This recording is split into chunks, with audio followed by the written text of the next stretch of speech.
안녕하세요, 쿄잘입니다. 지난번에 정리했던 전학생 하이바라에서 못다한 얘기를 추가해서 말해볼까 합니다.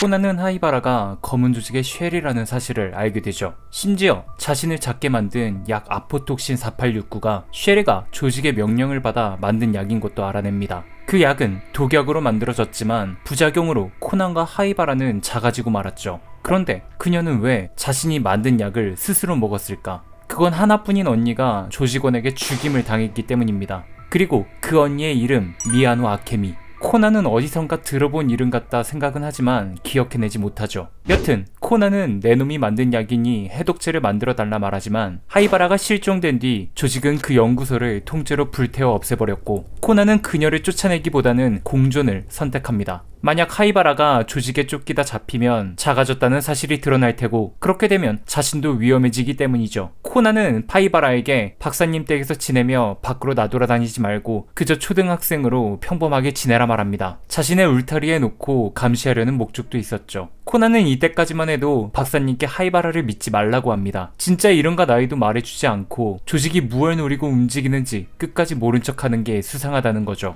이때 하이바라가 뭔가를 기억해내는데 언니가 죽기 전 여행사진이 담긴 디스켓을 두세 개 보내왔다 합니다. 연구소에서 대충 보고 돌려보냈는데 그 이후 약의 자료가 들어가 있던 디스켓이 없어졌다는 거죠. 아마도 언니 여행사진 디스켓과 섞여 들어갔을 확률이 있다는 겁니다. 하지만 언니의 집은 조직원들이 흔적을 지워버린 상황. 이대로 포기해야 하나 생각하는 그때 그 디스켓이 같이 여행을 갔던 대학 교수의 것이었다는 게 생각이 나죠. 즉 약에 관한 자료가 들어가 있는 디스켓을 교수가 보관하고 있을 가능성이 있다는 겁니다. 곧바로 전화를 걸어 확인해보는 코난. 교수는 사진이 들어있는 디스켓이라면 자신이 보관하고 있으며 자신이 모르는 이상한 디스켓도 하나 섞여 있다 말해주죠. 약에 관한 디스켓일 확률 100%.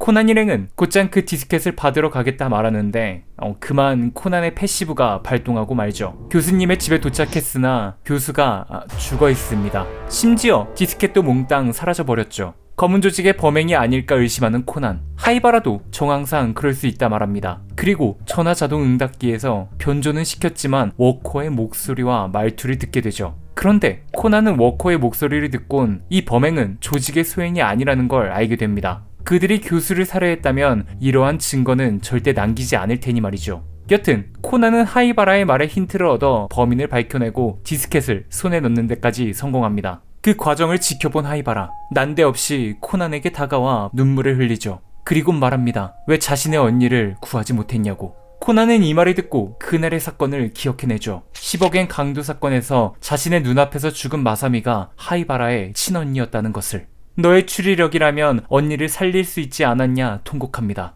그렇게 또 하나의 사건은 마무리되고 약에 관한 정보를 얻게 된 코난과 하이바라는 박사님 댁으로 돌아오는데 같은 시각 워커는 진에게 히로타 교수가 죽었다 보고합니다. 자신들이 할 수고를 덜었다며 미소를 짓는 진. 워커는 수고를 던 건 좋지만 디스켓의 행방을 걱정하죠. 그런 워커를 쳐다보며 진은 여유로이 말합니다. 그 디스켓엔 근사한 장치가 설치되어 있다고. 다시 박사님 댁으로 돌아와 손에 넣은 디스켓을 열어보는 하이바라. 하지만 디스켓 안에 있던 바이러스가 작동되며 그 안에 있던 자료는 삽시간에 모두 날아가 버리죠. 조직의 컴퓨터가 아니면 바이러스가 퍼지는 자체 프로그램이 설치되어 있었다 합니다. 하이바라는 자신이 생각했어야 했는데 실수했다며 자책하죠. 그러며 코난에게 말합니다. 내 놈과 좀 더 오래 지내게 될 것 같다고. 이상 명탐정 코난 전학생 하이바라에서 못다한 이야기를 해보았습니다. 뒷이야기입니다. 아케미는 죽기 전 하이바라를 만났습니다. 심지어 하이바라가 작아지기도 전이죠. 아케미는 10억엔 강도 사건 이후 도망친 동료를 찾기 위해 모리 탐정소에, 그리고 하이바라는 시니치의 사망 여부를 조사하기 위해 시니치의 집에,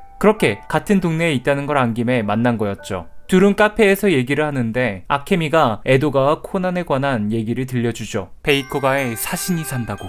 이게 아니지. 꼬마아이면서 어른보다 침착하고 머리를 굴리는 게 예사롭지 않다 말해줍니다. 그러며 약 같은 건 이제 그만 만들고 애인도 좀 만들어보라며 농담을 던지죠. 최근 썸을 타는 인물이 있는 것 같긴 한데 그놈과 연애를 하려면 큰 산을 넘어야 될 것 같습니다. 여러분들은 코난과 하이바라, 코난과 란 중에 어떤 커플을 응원하시는지 댓글에 써주는 것도 재밌을 것 같네요. 마지막으로 하이바라는 탈출을 하면서 자신과 같은 입장인 시니치의 집으로 가게 되죠. 하지만 시니치는 그 집에 없었고 설상가상 비까지 거세게 몰아칩니다. 결국 하이바라는 시니치의 집 앞에 쓰러지고 마는데 이를 지나가던 아가사 박사님께서 구해주시죠. 그 이후 하이바라는 아가사 박사님을 끔찍하게 생각하며 강제로 다이어트를 시키며 지내게 됩니다. 이상 정리 끝! 저는 쿄자리였고요. 영상이 재밌었다면 구독과 좋아요 눌러주시면 감사하겠습니다.